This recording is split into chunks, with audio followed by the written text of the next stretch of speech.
और मैं हूं आपके साथ यशस्वी। 5 राज्यों में विधानसभा चुनाव होने वाले हैं, तो उसी की तैयारी में सभी राजनीतिक दल लगे हुए हैं। तो वहीं बसपा सुप्रीमो मायावती भी तैयारी में जुटी हुई है। देखने को मिला है बसपा सुप्रीमो मायावती मध्य प्रदेश के अशोकनगर में जनसभा को संबोधित किया है। तो वहीं कांग्रेस और बीजेपी पर जमकर हमला बोला है। उन्होंने कहा है कि जब कांग्रेस की सरकार थी तब जातिगत जनगणना की बात नहीं की थी, लेकिन अब नहीं है तो वो जातिगत जनगणना की बात कर रहे हैं। ये सारी हवाई की बातें हैं।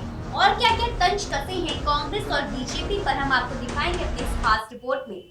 बसपा की राष्ट्रीय अध्यक्ष मायावती अशोकनगर जिले की मुंगावली विधानसभा के दौरे पर पहुंची, जहां उन्होंने चुनावी सभा को संबोधित किया। मायावती ने बसपा उम्मीदवार मोहन यादव के समर्थन में सभा को संबोधित करते हुए कांग्रेस और भाजपा को आड़े हाथे लिया। उन्होंने कहा कि पिछड़ा वर्ग के आरक्षण की ये सुविधा कांग्रेस के शासन में नहीं मिली है, बल्कि बसपा के कड़े संघर्ष के चलते ये सुविधा मिली है। आरक्षण की ये सुविधा केंद्र में कांग्रेस पार्टी की रही सरकार में नहीं मिली है, बल्कि बीएसपी के कड़े संघर्ष एवं अथक प्रयासों से ही केंद्र में रही श्री बीपी सिंह की सरकार में इन्हें ये सुविधा मिली है। मायावती ने कहा, चुनाव के दौरान कांग्रेस के नेता कहते नजर आ रहे हैं कि अति पिछड़ा वर्ग के लोगों के लिए जाति जनगणना होनी चाहिए, लेकिन इनको ये मालूम होना चाहिए कि जब अंग्रेजों के जाने के बाद लंबे अरसे तक कांग्रेस पार्टी की सत्ता में काबिज रही,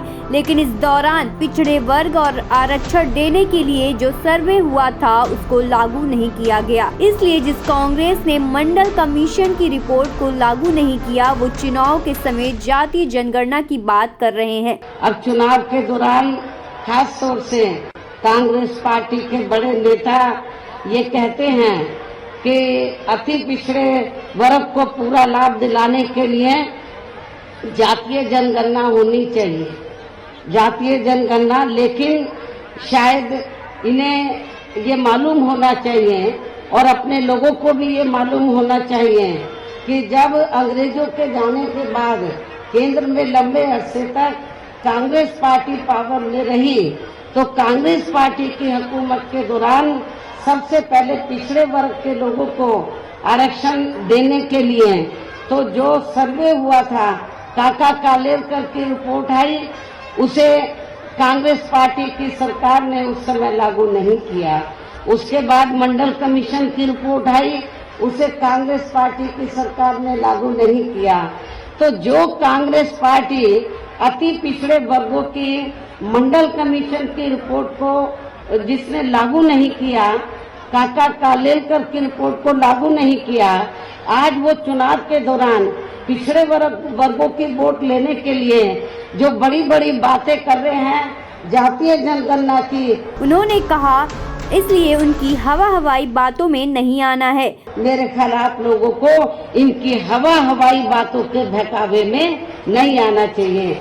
मायावती ने कहा, सत्ता में रहने के बाद सभी अधिकतर मामलों में आर्थिक व अन्य सभी नीतियां जनता की समस्याओं को दूर करने के हिसाब से तैयार नहीं करती है, बल्कि देश के उन बड़े बड़े पूंजीपतियों धन्ना सेठों को ही फायदा पहुंचाने के हिसाब से अधिकांश नीतियां तैयार करती है। उन्होंने मंच से यूपी की तर्ज पर एमपी में भी बसपा की सरकार बनाने का आह्वान किया। मायावती के इस भाषण से लगता है कि विधानसभा चुनाव के साथ वो अब 2024 के लोकसभा चुनाव की तैयारी में लग चुकी हैं। कांग्रेस को घेरते हुए मायावती ने कहा कि मध्य प्रदेश और केंद्र में लंबे समय तक कांग्रेस की सरकार रही, तब उन्होंने भीमराव अंबेडकर जी को भारत रत्न नहीं दिया।